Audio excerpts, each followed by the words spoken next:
This is Spider-Man, a superhero that changed entertainment forever. A superhero that's been given 11 movies, 10 animated shows, a stupendous amount of comics, and over 60 video games from the 1980s all the way up to the 2020s, which I am about to play. So let's see how much Spider-Man has changed over the past 40 years, starting in the 1980s.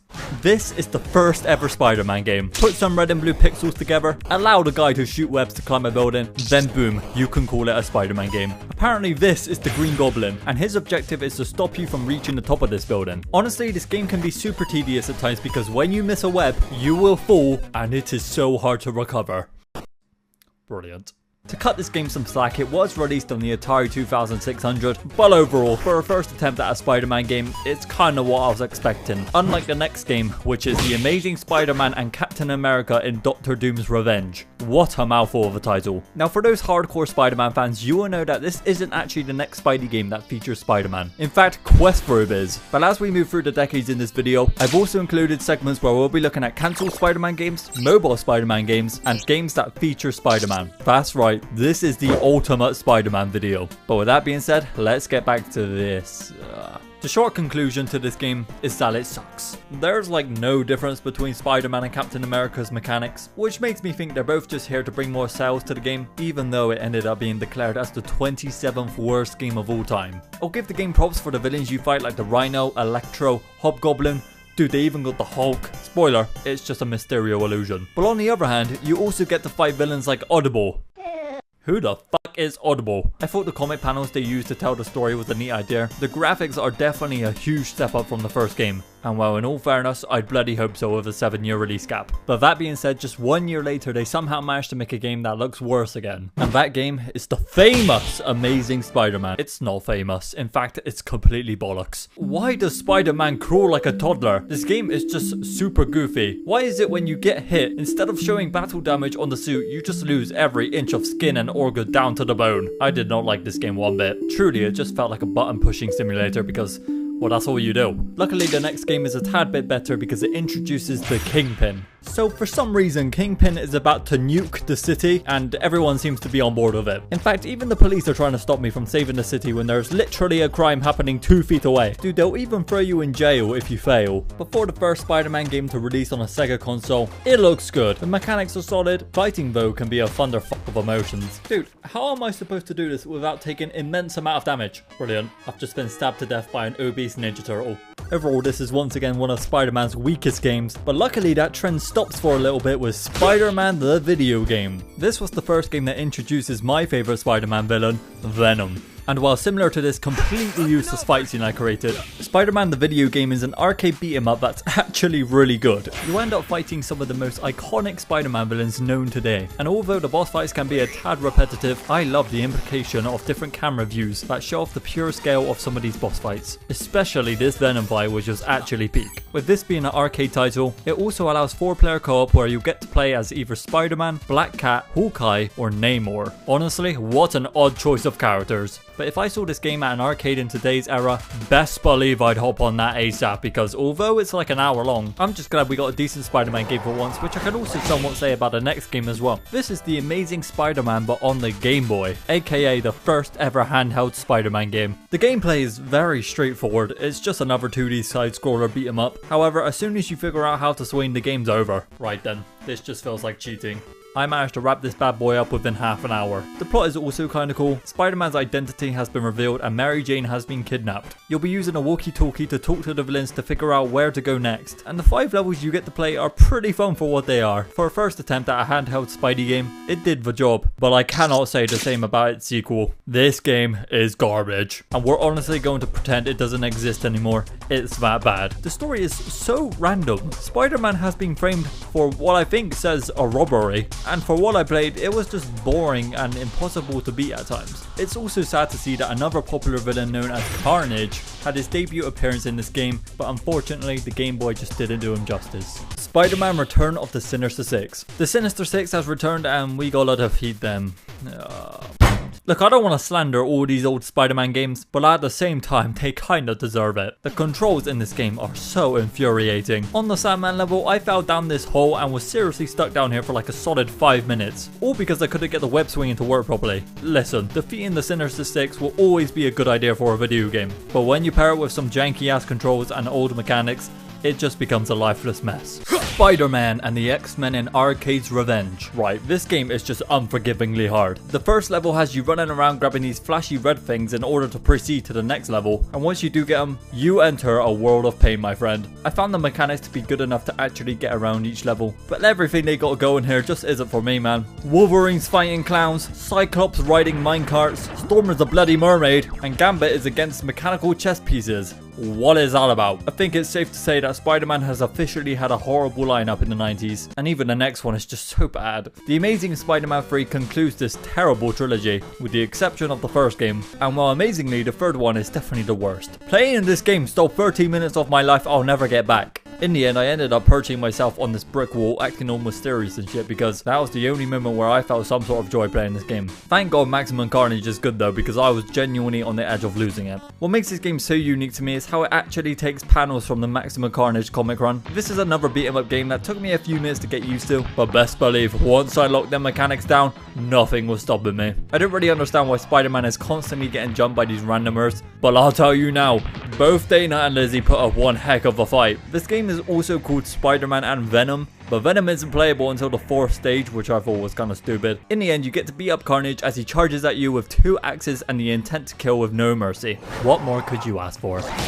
Great, a shitty sequel. Okay, hold up. I've got to be going through some sort of timeline seizure here, because if I'm not mistaken, this is supposed to be a sequel to Maximum Carnage when it looks like a prequel. Everything here is worse. Graphically, mechanically, difficulty. Dude, I died as Spider-Man almost instantly. The game does let you play as Venom now from the get-go, so I did that and managed to get a little further, but still got my chocolate starfish ripped in half. Yeah, I quit. This sucks. But it doesn't suck as much as this. I present to you Spider-Man. It's just called Spider-Man, like it's some revolutionary masterpiece that everyone should play. But in reality, I'm gobsmacked by how bad it is. At this point, I don't really understand what the developers were thinking with most of these Spider-Man games. Half of them, you don't even feel like Spider-Man, you're just a guy in a Spider-Man costume. In this game in particular, you had to break this vent and for God's sake, it just wouldn't go. I think what's going on here is that they're utilizing the hype of the animated series at the time to, you know, make a shitty game and secure the bag. Spider-Man Cartoon Maker. I've made my own Spider-Man cartoon, and you know, with the animations I've managed to pull off in this video already, well, I don't want to like stretch my ego, but you'd think it'll be pretty decent, right? Well, today I'm here to present to you Spider-Man Can't Save Everyone. Do it. I can't even believe this.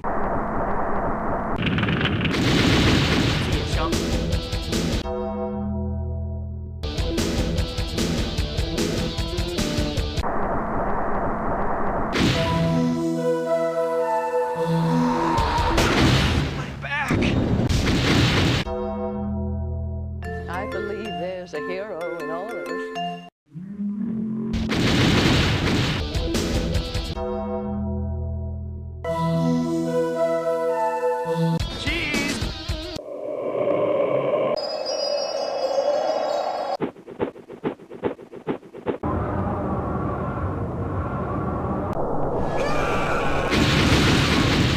I missed the part where that's my problem.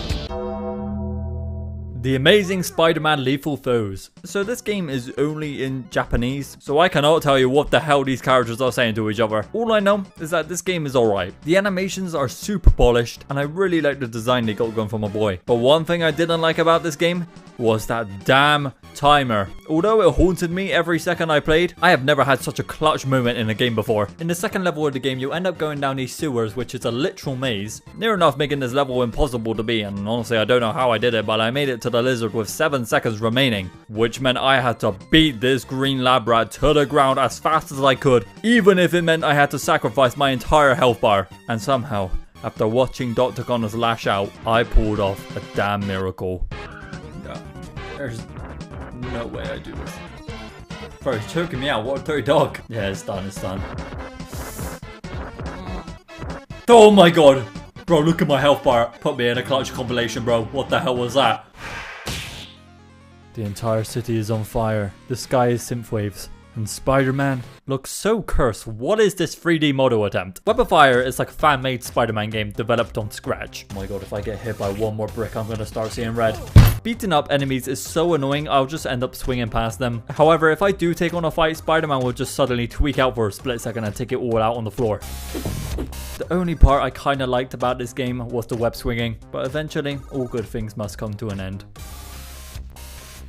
Spider-Man The Sinister Six. Okay, I must have found like a cover-up game or something because according to the internet, this game does not exist. Even the Wikipedia doesn't have any info on it, and the Wikipedia knows everything. But once I did manage to hack my way into this game and catch an insane amount of viruses, God, I wish I never did because holy crap, it is shocking. The aesthetic, the art style, voice acting, and facial expressions are just... Camera, action! Oh, hell no, man. What the fuck, man? Honestly, what a sad way to end the 90s with this absolute garbage. Luckily, the 2000s games are a lot better. But before we do that, why don't we take a look at Spider-Man's cancelled video games? First up is Spider-Man The Venom Factor. Alright, let's all take a knee real quick and appreciate that this game never happened, because it's meant to be a sequel to Spider-Man The Sinister Six, and quite frankly, I'd rather play with dirt than play with this game. Next up is Spider-Man 4 The Movie, The Game. Now, while Sam Raimi was working on the film, other studios were developing multiple versions of Spider-Man 4 on different consoles. However, when the movie got cancelled, the games were scrapped as well. It's a tad disappointing, but after the utter disaster of Spider-Man 3 The Movie, The Game, which you'll definitely want to stick around for and see later in the video, I think we might have been saved. Ultimate Spider-Man 2. Yeah, Activision, I got issues with you now, pal. Why would you cancel this? Apparently, this would have been a direct sequel to Ultimate Spider-Man and would have taken place in the winter and have Green Goblin as the main villain. I think instead we ended up just getting Battle for New York, which is like so infuriating when you realize what could have been, but I guess something is better than nothing. Spider-Man The Great Web. I think I speak for all of us when I say we need this game. Having a Spider-Man multiplayer game has been a dream of mine since I was a child, and the fact that we were so close to it breaks my heart. You know, I don't think you understand how happy this would have made me. Insomniac has made the best Spider-Man games, and to have a multiplayer version of this would have cured my undying depression after realizing this was cancelled. Anyways, with those being done now, let's move on to the 2000s. Spider-Man is now in 3D and he is looking better than ever. Loading this game up, you're greeted with the soothing sound of Stan Lee's voice. Welcome, true believers and newcomers alike. Spider-Man co-creator Stan Lee here. Rest his soul, he'll forever be loved. And after that, you'll go on to play a game that's very different from any of the Spider-Man games we've played yet. I have a lot of good and bad to say about this game, and we'll start with the pros. I think for its time, the developers worked really well to create an experience that makes you feel like Spider-Man, even with the limited amount of technology they had. For a first attempt at a 3D Spidey game, they was able to give us some good combat, decent level design, and a chunk of iconic villains, including Carnified Dr. Octopus. Holy shit, that last mission is genuinely terrifying. Having this character chase you for a solid 3 minutes in these tight spaces had me straining. I also enjoyed the little cameos we got for the Human Torch, Daredevil, Punisher, and Captain America. Not to mention the ending scene when they're all playing cards together. What a moment. Now, in terms of the bad, it's just a really old game. The camera is by far the worst thing about it because you cannot control it with a separate stick. And my god, some boss battles feel impossible to beat because you're constantly trying to turn the camera around to fight them. The web swinging in this game is also a bit odd. You need to be in proximity of an object that you can get to for it to work, even though you're just swinging from absolutely nothing. Venom also acts like a complete child in this game. Spider-Wars, come out and play! His dialogue is so bad, and his intentions for being a Venom for the first half of the game are just so stupid. There's this imposter Spider-Man that does some sort of heist at a science expo, and obviously Venom thinks it's the real Spider-Man, so he completely goes off the rails and kidnaps Mary Jane, lets the entire world know that she has 24 hours to live. And basically the way Spider-Man explains to Venom that it wasn't him was by saying how they bumped into each other at the science expo, so it couldn't have been him. This This is either the worst writing or Venom is just super thick in the head for not putting that together. Now this game also starts the trend of developers making ports for these games, but depending on the console, each game will be entirely different to the other. This is still the same game Spider-Man, but for the Game Boy Color, and as you can see, they're nothing alike. But I just thought it was cool that developers went out of their way to make these games to reach as many people as possible, even if some of them weren't great. Overall, Spider-Man 2000 for the PS1 feels like a landmark for Spidey in video games. But oddly, just 1 year later, they decided to make 2 sequels for it. The Game Boy version goes back to being a 2D side-scroller that has nothing to do with the first game. Instead, you'll be fighting rogue teddy bears. And Spider-Man 2 Enter Electro on the PS1 has Electro as the main villain, which is cool and all, but it's nothing special. The first half of the game is all fine and dandy. You're playing through missions that feel pointless to the plot, and it's a very forgettable experience. But the second half of the game, I will never forget because it made me want to rip out my goddamn eyeballs and shove them so far up my ass. These are some of the most miserable levels to play. After completing this level where you need to do several different tasks, all of them being bullshit by the way, they may look easy as a spectator, but when you're battling against the most infuriating camera movement in the world, you'll eventually start to tweak out like I did. Holy you fucking dirty cunt, I'll fucking rip your butt. Anyways, you then enter this monstrosity of a room where you have to climb several floors and I hated it so much. Like, it's unforgivingly hard for no reason at all. Honestly, if I could go back, I wish I played the game on kid mode because that just sounds 10 times easier. However, you cannot go wrong with the unlockable suit selection here. Spider-Man 2099, the symbiote suit, Scarlet Spider. Do not get me wrong, there were some ugly suits. What the fuck is Prodigy? But bro, they had some absolute bangers in this game and I loved it. Spider-Man Mysterio's Menace. I went into this game thinking it wouldn't be that great because I have never heard or seen anything about it before in my entire life. But after fully completing it,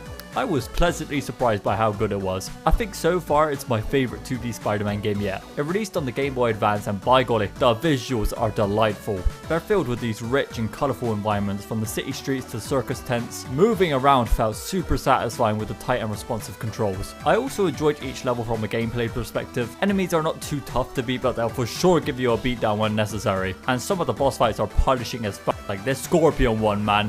What is bro doing? But on the other hand, Rhino and Hammerhead were like an absolute breeze to beat. This feels like a forgotten title that not many people played, so if you haven't played it already, I really do recommend it. It took me just over an hour to beat, but in that time span comes several unique levels and a decent story with cool cutscenes and music. Spider-Man, the movie, the game. Okay, hear me out with this one. If I was to take this game seriously, I wouldn't like it that much. Well, because I don't, it's just funny. Movie tie-in games were the shit back in the day, and the majority of them were bad, but in a good way. The B-movie, you like jazz? Absolutely diabolical, but loved every second of it. The Cat in the Hat movie, the game. Atrocious and haunting at times, but still brilliant. Same goes for Spider-Man 1. The best part about this game is either the cutscenes or letting MJ die on this mission because she's for the streets. But other than that, for me this just isn't one of my favorites at all, and I realize a lot of you probably have a soft spot for it, so please prevent yourself from slaughtering me in the comments. I think the web swinging is awful, especially when fighting enemies in the air. The combat also isn't my favorite. Unlocking different combos throughout the game is cool and all, but when you get to some bullshit boss fight like the Green Goblin who just counters everything you do, it becomes quite infuriating. But then again, I didn't really take this game seriously, so I kind of brushed off all of my inner rage. Like, as far as movie adaptations go, this one is one of the better ones to say the least. It follows the movie story, but also has extended content where we get to fight villains like the Shocker and Vulture. And I also can't say that the Game Boy Advance version is any better. We open up to this deep-fried looking movie clip from the actual movie, and then, ladies and gentlemen, we get to play this. The one thing I did like about this game was the comic lettering when you hit an enemy, but other than that, there's not a lot to go off here. Ladies and gentlemen, welcome to the first Spotlight game of the video. A Spotlight game is a game that I believe is a true masterpiece. I have selected only 3 games that I believe deserve the Spotlight, and Spider-Man 2, the movie, the game, is the first one. This was the first ever Spider-Man game I played, and because I was so young, I had no clue in the world what was going on. But after playing it again now, I was thunderstruck with the biggest wave of nostalgia a man has ever felt. For some reason as a kid, I remember being fascinated by the tiniest things in this game. Stuff like being able to go into the Daily Bugle as Peter Parker was absolutely mind-boggling to me. Even simpler things like swinging from helicopters, that was so cool. I also recall my favourite missions being the Black Hat ones. Clearly I was a down bad child because ain't no way I liked it for anything else except her. The story aspect of this game is a little mixed in my opinion. I thought some of the missions were super well made, especially the Mysterio missions. They were above its time, and you can imagine my reaction as a kid when they let you swing over to Lady Liberty for a mission. Along with all of this, it would be a crime not to mention the pizza delivery challenges. Something about having a virtual in-game job as a kid made me feel like I had a job in real life. This was a responsibility, and as Uncle Ben said, with great power comes great responsibility. I'm pretty positive the reason why people still talk about this game today is because of the web swinging. This was the first Spider-Man game where webs attached to buildings, and off the rip they perfected it. Learning how to traverse New York surprisingly takes some skill and time to master, but once you got it on lockdown, it's so much fun. I also want to quickly talk about the crimes and random encounters they've implemented into this game as well. There are so many cool ones, like saving people from a sinking boat. I gotcha, pal. Or simply grabbing a balloon for a kid. Just another down the job. They felt fresh and different, which I felt like future games didn't really capitalize on. Altogether though, Spider-Man 2 is genuinely an amazing game. But let's be honest, we're all here to look at the PC version instead. When I discovered this version of the game, I thought it was fake. Imagine having to aim your cursor at a green bubble in the air to swing. That is just criminal. For the many few who did play this version and enjoyed it, please make your awareness in the comments, because there is no way your opinion isn't drenched in bias. But the Game Boy Advance version is a 10 out of 10. No, it's not. I remember briefly playing this one as a little lad, and the reason why it always stuck with me is because you start the game by delivering pizzas whilst also committing several crimes. This game just straight up tells you to smash windows and climb through vents to give people their food. Like, imagine being this family and suddenly Spider-Man pops out of your vent with a pizza. In reality, I'd be the happiest man alive in the moment, but after I let it marinate for a few days, I'd probably feel a bit weird that Spidey could do that to anyone. I'll tell you what though, the one thing I thought was really unique about this game was the inclusion of the 3D hub that lets you swing around and select levels from. They didn't need to do this, but they did, and it's pretty cool, even if the GBA can barely handle it. Spider-Man 2 for the DS.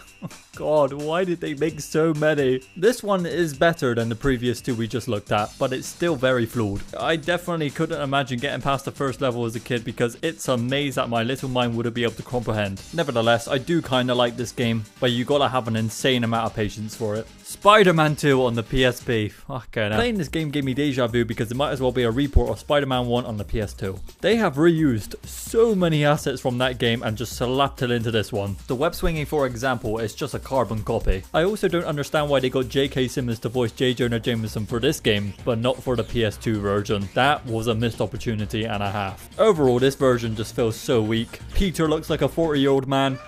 The only thing that this game got going for it is the story, because again, it just follows the movie, and the movie's freaking goated. Finally, we have Spider-Man Activity Center. God, we've really hit rock bottom with this game. It's just so boring. You're slowly walking around these rooms, avoiding these lasers. I just don't understand how they got Toby to do the voice acting for this game as well. But now we can move on to this. This game is so different to all the other Spider-Man games because you get to play with Spider-Man's cock. What is not to love? Pretty much everything else. Again, if I played this one as a kid, I would have gave my parents a standing ovation to thank them for giving me such a unique experience. Unfortunately though, I'm 20 now and my dopamine receptors have been crucified. Next game. Oh, hello you beauty. Put a sprinkle of creativity into a Spider-Man game and you get Ultimate Spider-Man. The standout aspect for this game is the comic-like art style, and quite frankly, that is why I remember it so well compared to all the others. Its pure uniqueness makes the game timeless, because playing it again 11 years later, I ended up loving it all over again. Now, before I strap in to glaze this game even more, these are the Game Boy Advance and Nintendo DS versions. The GBA version feels extremely similar to the Spider-Man movie games. I definitely prefer this one over those though, because well, you can break into people's homes and beat people to the point of disintegration. I love that. The DS one on the other hand is actually a really good interpretation of the console version. It continues to follow the art style and story whilst being in a 2.5D perspective, so I gotta give the game props for doing a great job at adapting the essence and mechanics of the console version to a side-scrolling handheld. Also, for those who are curious to why the resolution is so high, it was either I play like this or this. which I know kind of takes away the whole DS vibe, so if you're annoyed about this, I do apologize, but it ain't that deep. Now let's get back to the one we all came here for. To start, you begin the game with a boss fight against Venom, and then throughout the game, you get to play as him, leaping around these buildings and eating people, including children. That was kind of odd. Was just so fun. Smashing helicopters and throwing cars, fighting Wolverine. This was the peak experience for a guy like me. Now back to Peter. I gotta get this one off my chest real quick. Everyone in this game knows his secret identity. 5 minutes into the game, you're swinging around without his suit on. All the villains know who he is as well. So does Nick Fury and Silver Sable. I know who you are, Peter Parker. Later in the game, you're fighting her in public as Peter. And then after that, this guy here literally watches you get into your suit. I just thought this whole scenario was kind of funny. Anyways, Ultimate Spider-Man is filled with so many incredible features. The web swinging alone goes crazy, bro. Having the ability to climb your web is so useful, especially when you're in Queens. The combat also makes you feel unstoppable at times. I'm pretty sure I just disintegrated Shocker with that nasty ass combo. Yeah, he's dead. One little nitpick I have about this game is that nearly every boss you encounter, you have to chase them before you fight them, and it goes on for so long. But when you do get to fight them, it's a great time. Electro, Green Goblin, and oh, the craziest plot twist at the end when Peter turns into Carnage. That's nuts. For my final statement about this game, I want us all to take a second to appreciate Peter's final blowout on Venom. I'm pretty sure he just killed him.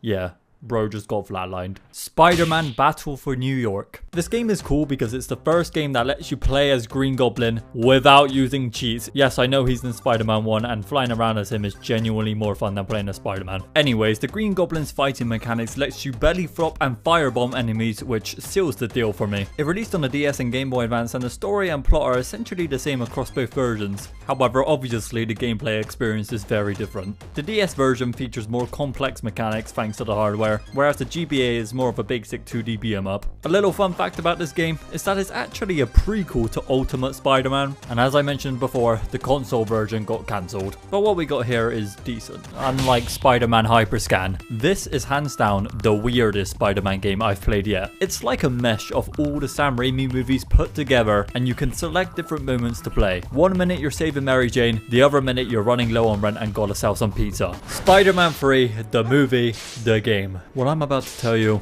is a tragic story, because I used to have such fond and happy memories as a kid playing this game. I'd be swinging around New York, slingshotting myself across the map. Back then, this game was perfect. But replaying it now, it's fucking dreadful. I officially hate being old because all of those happy memories I was able to make were solely because as a kid I couldn't give a toss if a game was good or not. As long as I was Spider-Man, that was all that mattered. But I can't avoid the truth anymore. This game is garbage. I don't think I've ever repeated the same words, "what's going on," so much in a video game before. If you take out the 6 missions that are meant to correlate with the Spider-Man 3 movie, you are left with 36 other missions that make up an entirely different game. Some of them are okay at best, but the others were just...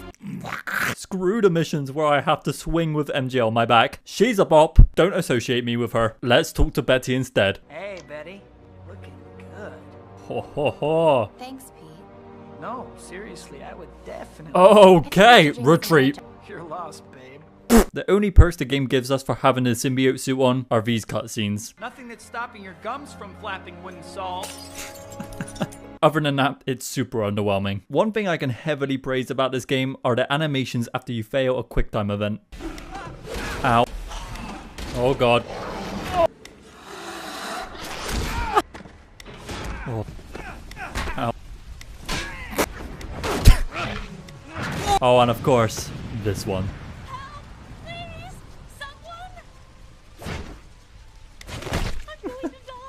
Look, at this point, this game is just a meme. Even this backflip was rightfully crucified because of how damn useless it was. Spider-Man 3 once had a special place in my heart, and it still will. I'm really trying to gaslight myself into forgetting about my recent playthrough, so I'm gonna rate this game off my childhood experience. Therefore, it's a 10 out of 10. Now let's move on to the other versions. Spider-Man 3 for the PS2 is again an entirely different game. It also released on the Wii and PSP, so fair play for cramping all of that onto a handheld. I had a decent time playing this. The plot is still centered around the Xbox 360 and PS3 version, but this game has the pleasure of including one of Spider-Man's greatest villains of all time, Michael Morbius. They must have thought including him would have made them a more $1 billion. Onto the DS version, I don't like it. Unlike Spider-Man 2 on the DS, you now have to use the touchscreen to fight enemies, which is fine, I guess. It's enjoyable to bust out some cool ass combo, but if I'm being totally honest, that's all the game has to offer. The best part was probably the ending when Harry Osborn dies because his glider gets damaged. They could not bear the thought of keeping him alive because it wouldn't be canon to the movie. Finally, we have the Game Boy Advance version. This one is very similar to its predecessors, and I'd say it's an enjoyable experience until you get the black suit. I know what you're thinking, how is that even possible? Well, I'm about to tell you. Most of the game requires you to break down walls whilst using the black suit. However, whenever you get hit, you'll lose the black suit until you can refill your rage meter. This is so stupid because half of the game I was farming enemies just to fill up that meter so I could move forward in a level. It just became tedious at the end of the day, and there's nothing special about it. Spider-Man Friend or Foe. What a peculiar game this is. Friend or Foe involves teaming up with both heroes and villains from the Spider-Man universe to defeat a greater threat controlled by an alien symbiote. This leads to a cool concept similar to Web of Shadows' ally system, where we get to fight alongside villains like Green Goblin, Dr. Octopus, and of course, my ride or die, Black Cat. The plot of the game is straightforward and lacks a lot of depth, but I think that's because the target audience is laser focused on younger players. I mean, if I got my hands on this as a kid, I probably would have loved it. And don't get it twisted, I still think this game is decent. I enjoyed the classic beat 'em up style they got going here, which reminded me of Spider-Man the video game back in the 90s. However, the combat itself can feel a bit repetitive after a while, because pretty much all the enemies can be beaten up with the same basic combo attacks. The Nintendo DS version takes a slightly different approach compared to the console version. It's even more simplified now. Honestly, I didn't even think that was possible. But all the levels are different, the combat is different, and for some reason I've noticed they've used the Ben 10 Omnitrix sound effect in most of these upcoming games.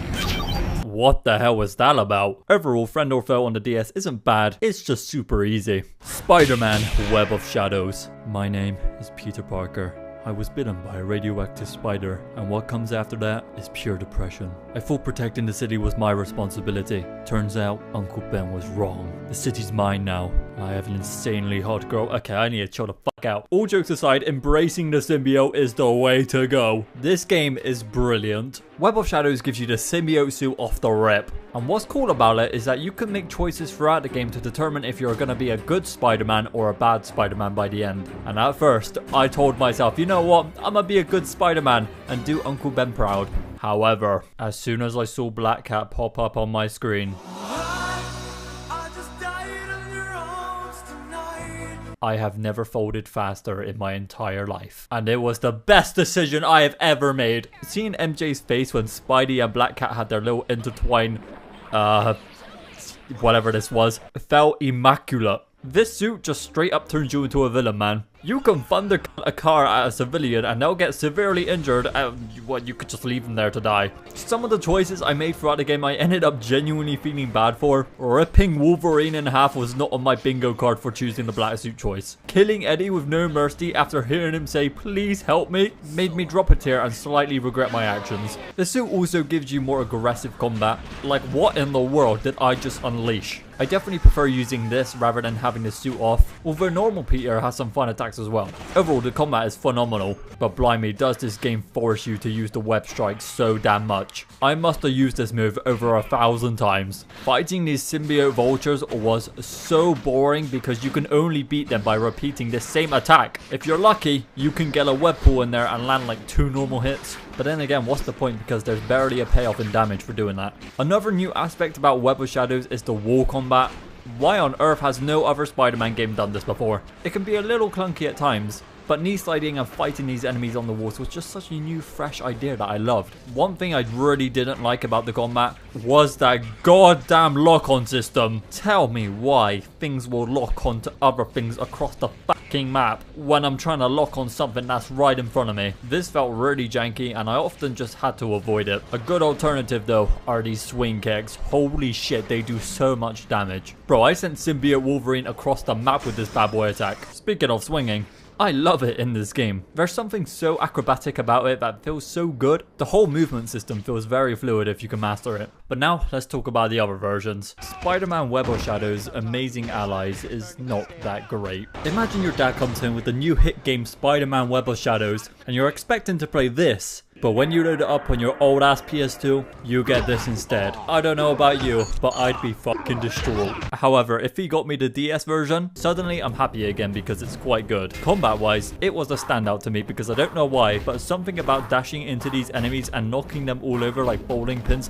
was satisfying as hell. And I also thought this revive system was a neat little touch because I ended up getting battered by some of these enemies. Altogether though, Web of Shadows had a good run in my opinion, apart from the PS2/PSP version, which I thought was kind of sloppy. We have reached the end of another decade, and before we move on to the 2010s, let's take a quick look at Spider-Man's mobile video games. Starting with Spider-Man Toxic City, a 2D side-scroller that had us fighting Green Goblin and saving New York from his toxic serum. It was fun, I'll give it that, but it's just a classic beat-em-up game from the early mobile era. Next up we have Spider-Man Total Mayhem, which was a dramatic leap in quality. This 3D action game had vibrant graphics that blew me away back in the day. I mean, when you go from something like Doodle Jump to this, is pretty significant. But then came the Amazing Spider-Man on mobile, which gives us a MIDI console experience right on our phones. The combat and web swinging were great for mobile, but I'm still confused why the mobile version was able to get an open world, but the Wii version couldn't. Spider-Man Ultimate Power. This game simplified things with a fast-paced endless runner format. You get to battle villains like Green Goblin and Venom, whilst collecting power-ups and avoiding obstacles. This one had to fall, so the next endless runner could fly. But before we get to that, just a year later, the Amazing Spider-Man 2 hit mobile. Honestly, I think I only remember playing this on my Nan's Kindle.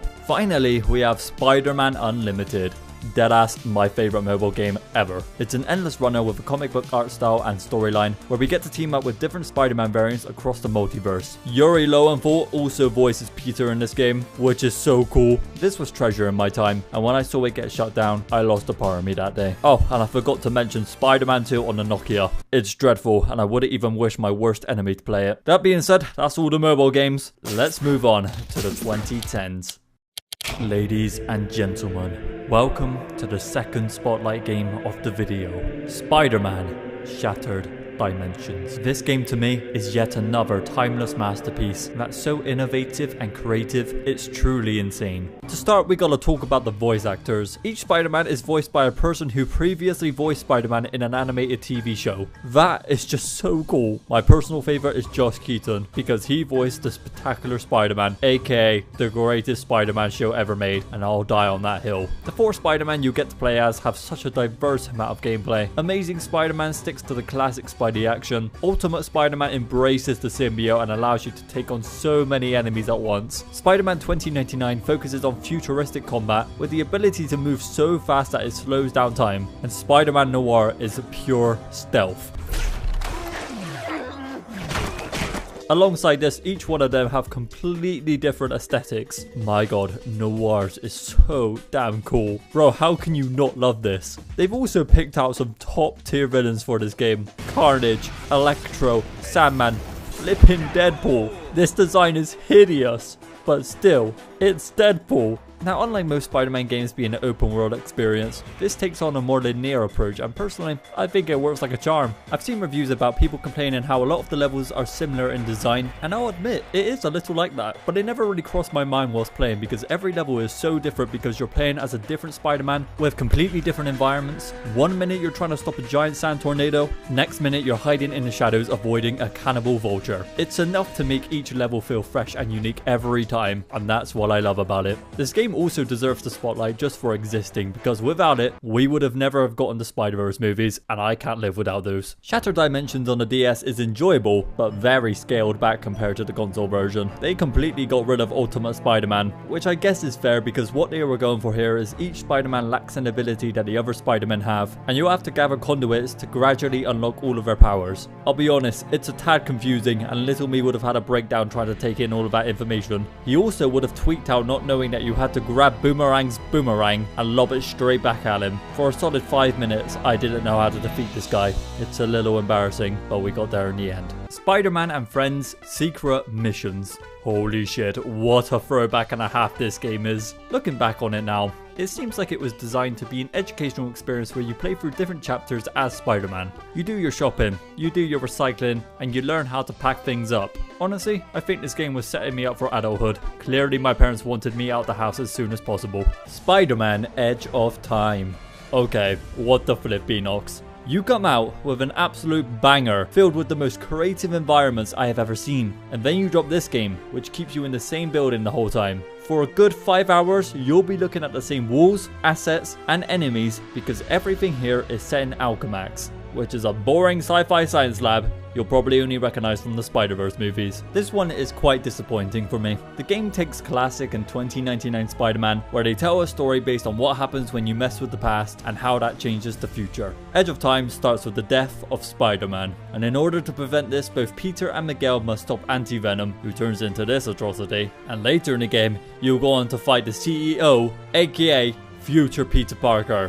What a plot twist that was. This game is praised for the writing, and at times I can back that, but most of it is the two Spider-Men giving attitude to each other, and sometimes it's non-stop. Personally, I like this game for the combat and Black Cat. The whole hyperspeed ability for Peter seems very unrealistic, but I like it. Same goes for the freefall sections with Miguel. Alchemax gotta be the world's tallest building, because by golly, they make this man freefall about over 5,000 stories. Now moving on to the DS version, it's an odd one. To start, there are so many more boss fights in this game. What the fuck is Big Wheel doing here? Scratch that. What the fuck is Arcade doing here? We haven't seen this guy since the 90s. Like Menace as well? Is that like a female Green Goblin? I'm really not familiar. Even Overdrive is in this game. It's like they randomly span a wheel to determine what villains they're gonna put into this game, and it just landed on the most obscure ones. Hell, they even got rid of Anti-Venom and replaced him with Rhino. What a significant downgrade. If you enjoyed this one as a kid, fair play. I can't say I would've, but you know what I did enjoy?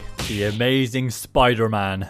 Why is this game so damn cinematic? Shit, I feel like I'm in a movie with this web swinging. The Amazing Spider-Man attempts something different with Spider-Man's movement, and that's called Web Rush. It allows you to slow down time and pick precise points in the environment to zip to, and it's really fun to watch because you're just kind of letting all the movement happen, but it's so clean I can't really hate on it. This especially applies with the combat as well. You're clicking one button here to do everything, however, because the animations have been glorified, it looks like you're doing more. Listen, as a kid, I was bamboozled by the story in this game. Fighting this was amazing, but fighting this now? Oh no. This game makes no sense. It's meant to be an epilogue to the movie, so we fight villains that have been tested for cross-species, like Scorpion, Rhino, Rat Guy Man, I don't know what this is. But worst of all, these gigantic mecha robots that cause catastrophic damage to the city, controlled by the worst villain, Smythe. This guy's entire goal is to remove all living cross-species, including Spider-Man, and later in the game he's actually successful and removes Peter's powers, which gives the Lizard his whole redemption arc in the final battle. I think the best part about this game is finding all the Spider logos to get the unlockable suits. That shit is so nostalgic for me. And if you thought the Wii and 3DS version were gonna be the same, it's really not, because they take out the entire open world aspect and make it a linear game instead. Now this is kind of acceptable because of the hardware limitations, but I think it's still disappointing. And my god, we cannot forget about the DS version. This might be the worst Spider-Man DS game yet. This game looks like it had a budget lower than my last McDonald's meal, and that's being generous. The Amazing Spider-Man 2. Before we start, I want to give you a heads up, because I'm about to absolutely obliterate this game. So if you have a soft spot for it, I suggest clenching your chocolate starfish and prepare for the worst. Now for my first insult, this game is trying too hard to give the plot CPR because it's on the brink of collapse every single level. You've got Uncle Ben's killer, who survives for a solid 5 minutes, and that's that. You've got King Ben, starting a crime syndicate that surprisingly lasts throughout the entire game. And then there's Kraven, who's acting like a mentor to Peter at first, but then tries to kill him later, fails, and just disappears. Then we have Electro and Green Goblin, the two villains from the movie, and oh my god, they are by far the worst. Max Dillon appears for about 5 seconds in one level, just glazing Spider-Man like the movie, and the next time you see him is near the end of the game, where he's Electro, and you have one fight with him and he dies. As for Green Goblin, he takes the Spider Serum, but never ends up figuring out that Peter is Spider-Man, so the Gwen in this universe stays alive and healthy in this version. Yay, the good ending. Just like Electro, he shows up for one mission and then dies, I guess. Passes out maybe? Who knows, that's literally the last time we see him. And finally, we have Carnage, who's responsible for killing Uncle Ben's killer at the start of the game. But we don't fight him until the very last mission. The number of plot holes is absurd. There's no character development whatsoever. And this might just be me, but why does the game look uglier than the first one? The web swinging with both trigger buttons was a cool concept, but terribly unsatisfying. And this slingshot mechanic they implemented barely takes you more than 20 feet. I've genuinely never seen a more pathetic mechanic. think the only praise I can give this game is Stan Lee having a Black Cat poster in the comic book store. Me and him are clearly on the same wavelength. Spider-Man in VR. Okay, so I'm only gonna briefly go over these because both aren't anything special. It's cool to shoot webs in VR. Very cool, in fact. But when there are other projects that are 10 times better, Project Demigod, VR Chat Spider Lair, you will never ever have to play these games ever again. Alright, so I'm cutting this decade a little bit short because I want to do the final 3 games at the same time and not have some intervention in between ruining the flow. So before we play the 3 Insomniac games, let's take a look at games that feature Spider-Man. I'ma keep it real with you lot. There are so many games that feature Spider-Man, I could seriously make a longer video about that than this. So I'm only gonna go over the ones I care about personally, and I want you guys to comment below your favorite game featuring Spider-Man. But let's start with the one I mentioned at the beginning because, you know, video lore. Quest Through featuring Spider-Man. It's diabolical and I did not enjoy it. Next, I want to talk about all the Marvel vs. Capcom games. Most of these are legendary titles. Marvel vs. Capcom Fate of Two Worlds especially is my childhood, and there wasn't a fight where I didn't have Spider-Man on the team. Also, if you're paying attention as well, you'll notice that this is the Spider-Man I have been animating throughout the entire video from Marvel vs. Capcom 2. Thank you to Sprite Resources. Disney Infinity 2.0. They gave Spider-Man his own playset and I fucking adored it. The Lego Marvel games. Specifically the first one because that one is just goated. And finally, Fortnite. Please don't leave the video, I have good reasoning. When Spider-Man came to the game in Chapter 3 Season 1, life was at an all-time peak. You could swing with the web shooters around the Daily Bugle, and mechanically it's really good. So much better than the fucking Avengers game, which is wild. And I also have every Spider-Man skin available. But those are my favorite games featuring Spider-Man. Leave yours below, but now we can move on to the final 3 Spider-Man games in the 2020s, kinda.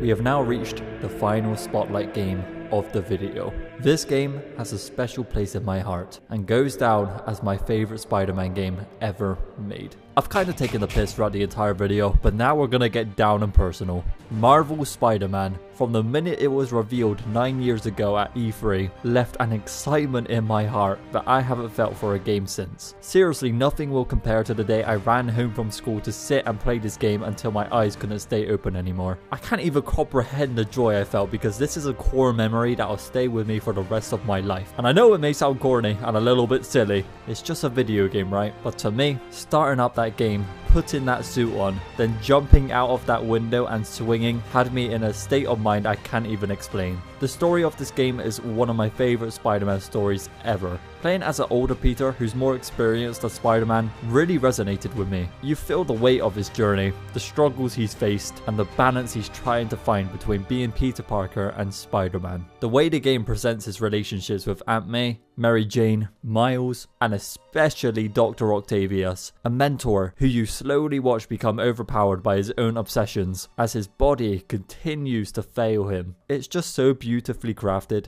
It felt like a true Spider-Man story full of heart and real stakes. Combine this with the gameplay, Insomniac blessed us with a movement system that flows majestically. The swinging blew my mind and became therapy for me. I know one of you out there have also hopped onto this game and have mindlessly swung with your Spotify playlist blasting in the background. Building that momentum to soar through the best representation of New York City I've ever seen in a video game is so fun. The combat as well is the best we've ever seen. I'm still convinced Spider-Man accidentally kills people with some of these finishers because I know for sure no normal human could take a blow like that. The gadgets and super moves were also a blast to play with as well. Realistically, it all came down to only using Web Blossom and Impact Webs. Those two are spectacular and I deeply miss them. But even with all of that, what really cemented this game as my favorite is the emotional depth it takes on.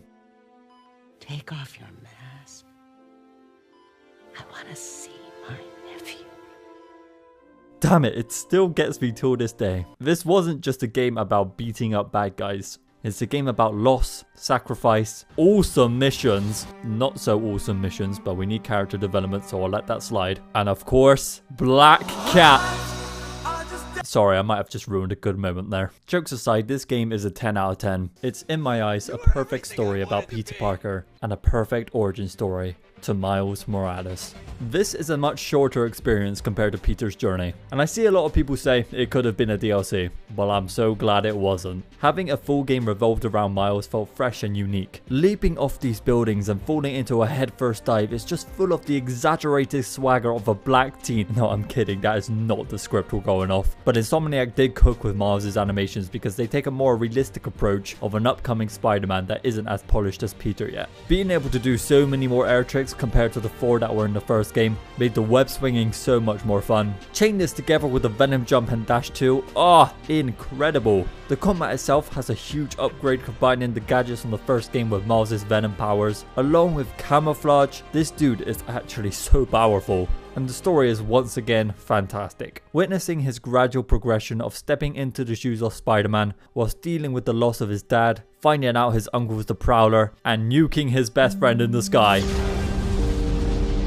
was something. Miles Morales may be a shorter game, but it doesn't feel like it's lacking. It's a great continuation to his story, and might I say, it needed to happen for our last and final game to work. Marvel Spider-Man 2 is the combination of everything Insomniac has built so far. I mean, right from the start, you can tell it's clear that the game is bigger, bolder, and more ambitious than anything they have ever done before. The first cutscene having Miles and Peter suit up to get ready to take down Sandman was the most exciting intro for a game I have ever played. The fight itself was just something straight out of a movie. We can now play as both Spider-Man, and Insomniac still manages to expand their unique abilities. Peter especially has been given the whole package here with the Iron Arms and Symbiote. Oh boy. The Symbiote. The aggression, the raw power, the rage mode where you literally become unstoppable. You can feel the weight and brutality behind every attack, which makes it feel satisfying as hell. But it's not just a visual changer. The Symbiote attacks Peter's mind, destroy us, shifting his personality. Why don't you pop some more pills and say what you're really feeling? Hey! Making him feel like everything is his fault and the solution is the Symbiote. I need this suit. It makes me a better Spider-Man. I think it's a perfect portrayal of what the Symbiote can do and how much damage it can cause. My absolute favourite mission in this game was where we get to rip it off, which seems kinda ironic because of how much I love to use it. But I can't explain how good this moment is. The music, the emotion, the battle before with Kraven edging on Peter to kill him, and he was gonna do it until Miles came in and saved him from the suit. A relief hits you when you finally separate it, although I did miss angry Yuri Lowenthal. The story up to this part of the game is phenomenal, and I can say that because Act 3 was so unfortunately rushed. It hurts the soul knowing how much content Insomniac had to cut to meet the deadline, but I still really enjoyed Act 3. Oh, the moment where we play as Venom had me sat in my chair in pure disbelief that this is a reality. Seeing Harry instantly be overpowered by the symbiote due to his weak and vulnerable body weighted on me till the very end of the game. The arcs they cooked for each character sync so well together. Miles confronting Martin Lee, learning to accept and move forward. That entire story is brilliant, and the open world is bigger and better than ever before.